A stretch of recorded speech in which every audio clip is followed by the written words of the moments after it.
question. Ça m'embête de vous couper dans votre élan.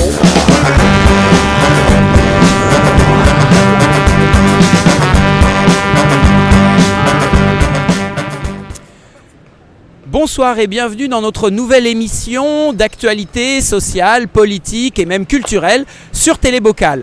Nous allons commencer par l'actualité la plus brûlante. La Grande-Bretagne a voté pour la sortie de l'Union européenne, ce que l'on a appelé le Brexit, voté par plus de 51% des électeurs. Le débat s'est focalisé autour de la question des immigrés. On le sait, Grande-Synthe, Calais accueille de très nombreux réfugiés en mal de résidence. Des Britanniques ont peur de cet accueil, mais pas tous.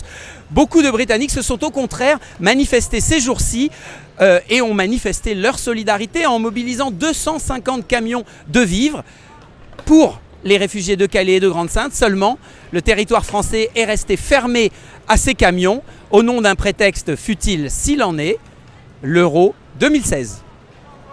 Dimanche 19 juin, a-t-on sacrifié l'aide humanitaire pour du football ? En effet, la préfecture du Pas-de-Calais a refusé l'accès à l'aide humanitaire anglaise, prétextant la tenue du match France-Suisse à Lille ce soir-là, à cause de possibles débordements. Le mouvement Stand Up to Racism, très actif pour les réfugiés de Calais, s'est mobilisé devant l'ambassade française à Londres.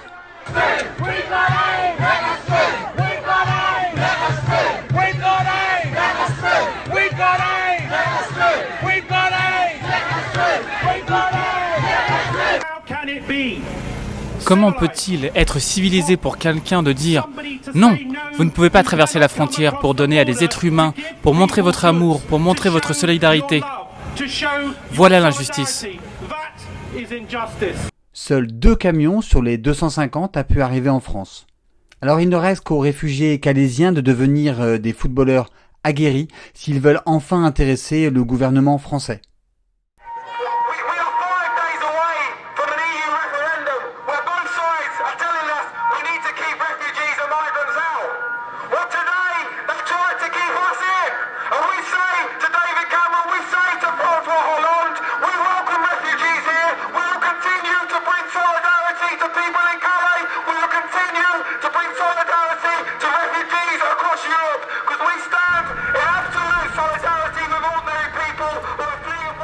L'autre actualité de la semaine, et c'était bien entendu la poursuite, la continuation du mouvement social contre la loi El Khomri, dite loi travail, on devrait plutôt l'appeler loi licenciement, et son monde. Alors le gouvernement, dans sa volonté de casser le mouvement social, a inauguré une nouvelle façon de faire démocratie en interdisant d'abord, purement et simplement, la manifestation appelée par les syndicats. C'était une première depuis la guerre d'Algérie. Finalement, il a reculé et on a assisté à un nouveau type de manifestation, la manifestation encagée derrière un zoo, et l'on peut penser que peut-être les 2000 policiers mobilisés pour encadrer le mouvement social auraient été plus utiles contre les hooligans russes et autres plutôt que contre des syndicalistes qui se battent pour la justice sociale.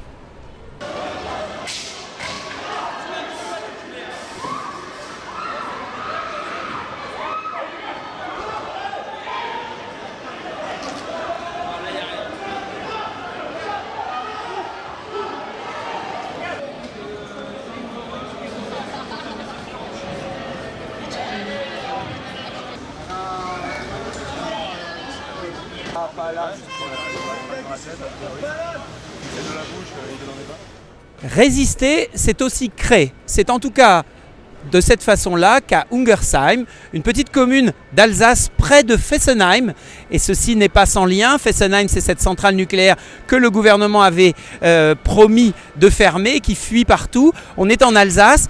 Ungersheim ouvre la voie d'une transition écologique en douceur, avec le consentement de la population et un maire pas comme les autres. Créer, c'est résister. Salut les agités, on est ici à Ungersheim dans le Haut-Rhin près de Mulhouse. Ce village de 2000 habitants a largement entamé sa transition écologique. En effet, depuis 2008 a été créée une ceinture maraîchère, l'autonomie énergétique des bâtiments publics, une monnaie locale, un transport équestre pour les enfants et beaucoup de choses. On va rencontrer Jean-Claude Mensch, le maire de Ungersheim, qui va nous expliquer un petit peu ce petit miracle.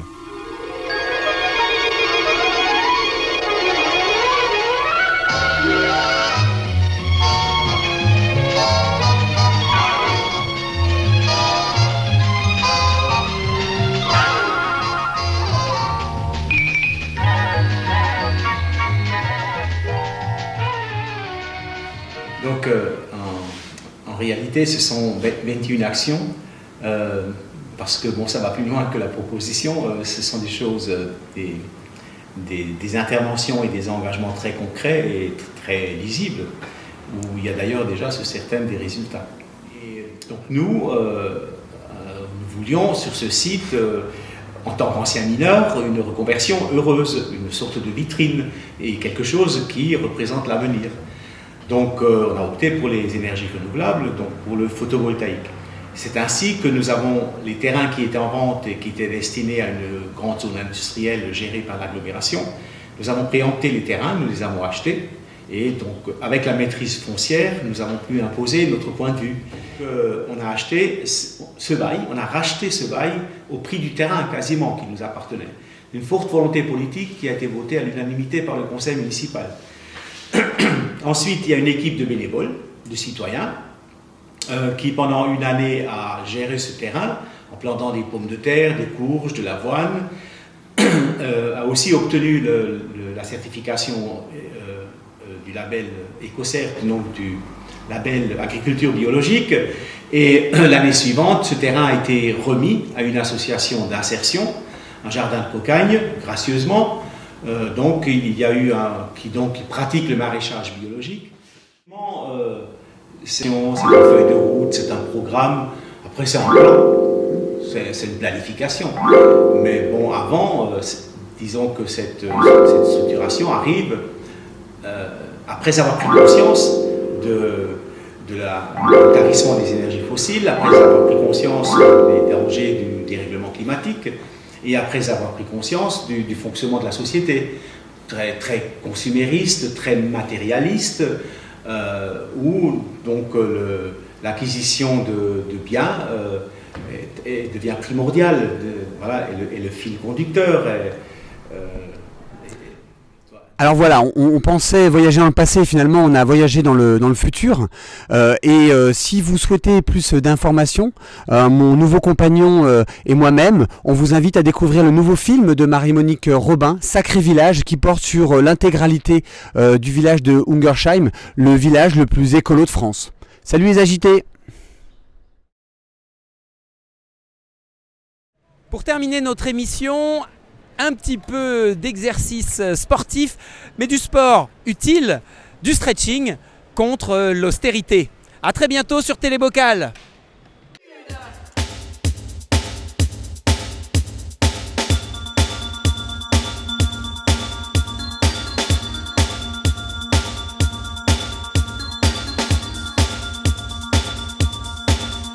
Non mais je sais c'est dur, mais malheureusement c'est comme ça. Ça ne va pas changer, et je dirais même plus, ça ne changera pas, ça ne doit pas changer, c'est vous qui allez changer, vous allez changer de regard sur la crise, ok? La crise elle va toujours être là, on va aller regarder la crise à gauche. Et... prends la crise à gauche, regarde. Voilà, reçois, elle est énorme, énorme. Voilà, tu reçois pas de jugement, tu reçois juste, tu reviens et tu laisses vivre. Laisse vivre. Arrête de penser ton cerveau, tu prends ton cerveau, tu le poses et tu lui dis qu'il peut partir en vacances. Voilà. On met la main dans la poche, portefeuille, on y va. On tire, on tire, on tire, on tire, on tire, on tire, on tire, on tire, on tire, on tire, on tire, on tire, on tire, on tire, on tire, on tire, on lâche le portefeuille. Et on continue, tous avec moi. On tire, on tire, on tire, on tire, on tire, on tire, on tire, on tire, on lâche tout ce qui nous pèse.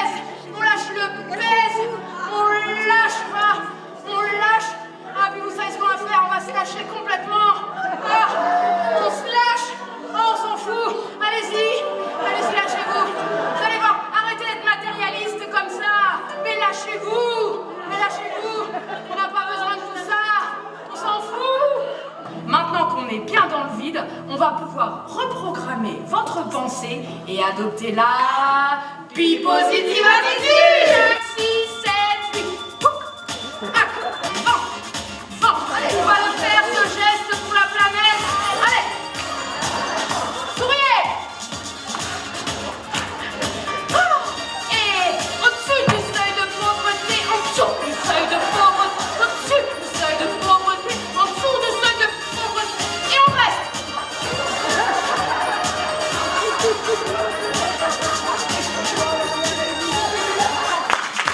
Alors tu as vu, là on est resté 30 secondes sous le seuil de pauvreté, personne n'est mort, donc c'est pas si grave, on arrête de se plaindre. Monte l'échelle sociale, descend l'échelle sociale. Et monte l'échelle sociale, descend et stop. On va s'entraîner vraiment à descendre, tout simplement parce que c'est le mouvement que vous allez faire vous de plutôt descendre l'échelle sociale. Donc c'est ça qu'on va s'entraîner à faire. 5, 6, 7, 8, descend. Plus bas, plus bas, plus bas, allez encore plus bas. N'oubliez pas, toujours plus loin, toujours plus fort, toujours plus bas. Allez, allez, tu peux plus. Allez, tu creuses, tu vas bas, vas-y.